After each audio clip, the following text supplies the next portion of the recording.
Cuando Apple lanzó el M1 en noviembre de 2020, no fue solo un nuevo chip, sino una revolución. En un mercado dominado por Intel y AMD, Apple optó por un camino totalmente distinto: diseñar sus propios procesadores basados en arquitectura ARM con un enfoque en eficiencia y optimización. El M1 redefinió el rendimiento de los Macs y marcó el inicio de una nueva era, dejando atrás la dependencia de Intel. M1 era revolucionario en dos aspectos. Primero, no era simplemente una CPU, era un sistema en el chip que integraba CPU, GPU, motor neuronal, codificadores, decodificadores, memoria RAM, todo eso. Esa integración permitió que el MacBook Air, pues el primer dispositivo con M1, ofreciera un rendimiento impresionante y una eficiencia energética excepcional. Superó ampliamente a los MacBooks con procesadores Intel, triplicando en un instante la velocidad y aumentando en un 50% la autonomía de la batería. Y segundo, era el primer chip para portátil hecho con arquitectura ARM que logró ser exitoso, pues antes también había un par de intentos de Intel, pero resultaron fallidos. Uno de sus rasgos más definitivos fue su funcionamiento silencioso. El M1 no necesitaba ventiladores, pues algo impensado hasta entonces en portátiles de alto rendimiento.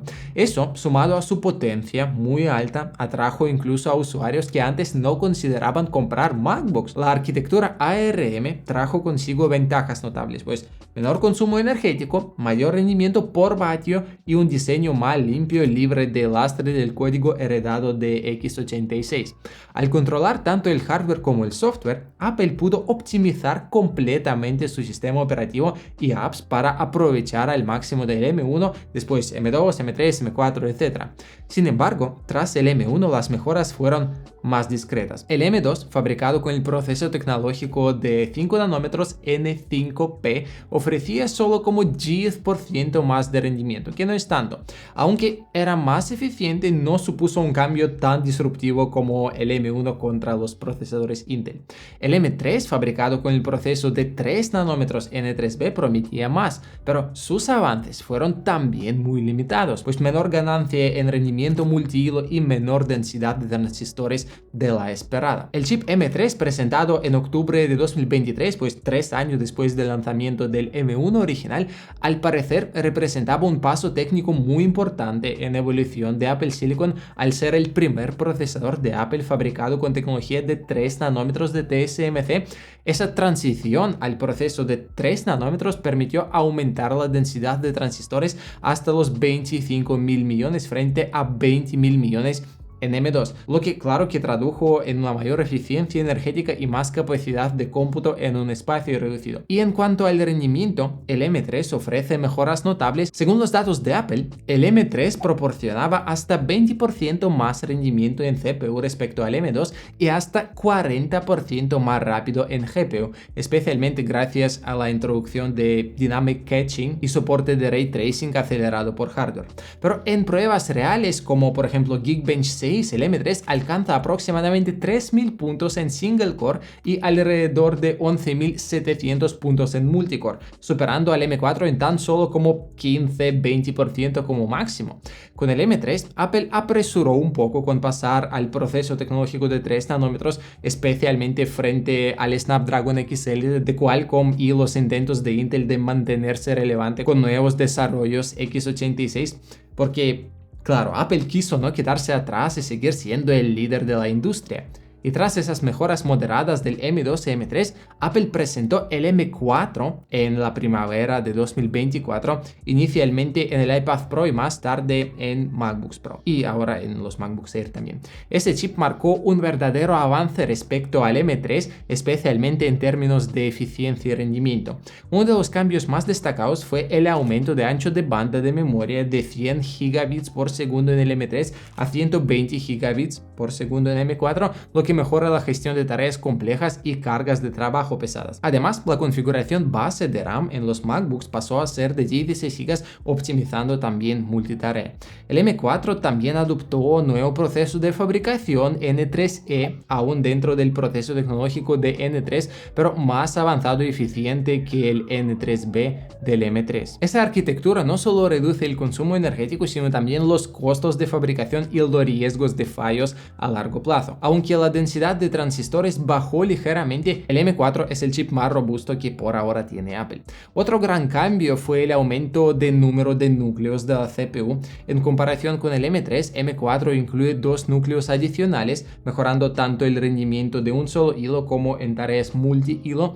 En pruebas de Geekbench también M4 alcanzó 3750 puntos en un solo núcleo frente a los 3000 de M3 y superó al M1 con casi el doble de rendimiento.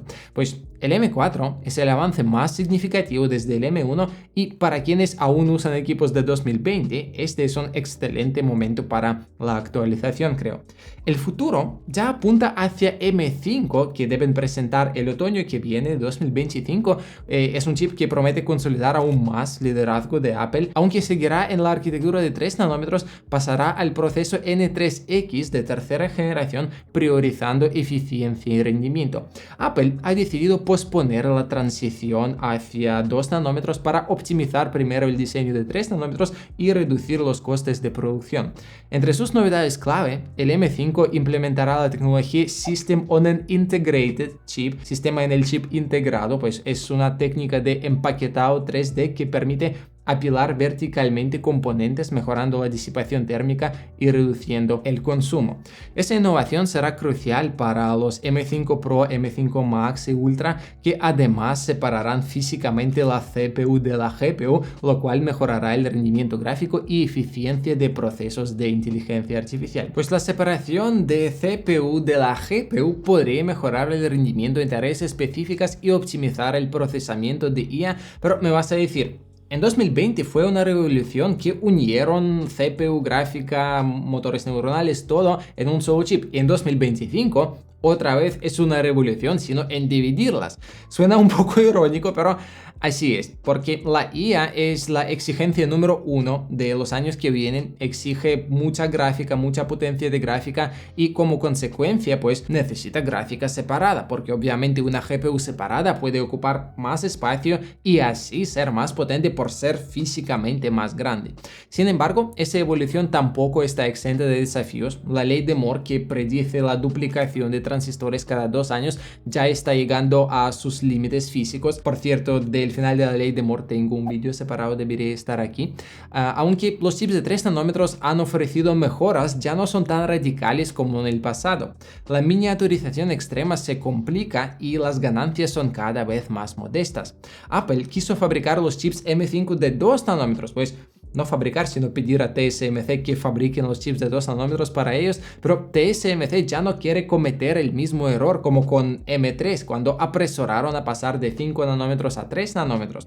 Así que este otoño de 2025 sí que veremos una nueva generación de chips de Apple M5, pero otra vez serán de 3 nanómetros. ¿Por qué? Porque aunque la ley de Moore no paró de funcionar completamente, seguramente se ralentizó bastante y TSMC necesita más tiempo para fabricar en masa los procesadores de 2 nanómetros, eso es evidente ya. Y bueno, en 2026 veremos chips de 2 nanómetros, pues que después 3 años más o 4 años más de 1 nanómetro, vale, que después es que no se puede hacer los transistores cada vez menores, hay que encontrar otras soluciones como, no sé, los chips fotónicos, los chips cuánticos, los chips impresos en impresoras 3D o lo que sea. Pero esta carrera de nanómetros en todo caso va a parar muy pronto. Por ello, Apple deberá explorar otras vías de innovación a pesar de simplemente aumentar la potencia de procesadores y reducir la cantidad de nanómetros en chips. Pues la optimización de arquitectura interna, por ejemplo, no sé, mejoras en interconexión entre componentes o integración avanzada de IA podrían ser esas soluciones. Además, la competencia tampoco se queda atrás. Qualcomm con sus procesadores Snapdragon XLT, pues toda la serie de esos chips busca competir directamente con Apple Silicon y también en alianza con Microsoft. Intel, aunque un poco rezagado, también avanza en su transición a diseños ARM y servidores Xeon. Y es muy emocionante observar esa carrera tecnológica, ¿no lo crees? Nos vemos pronto. Chao.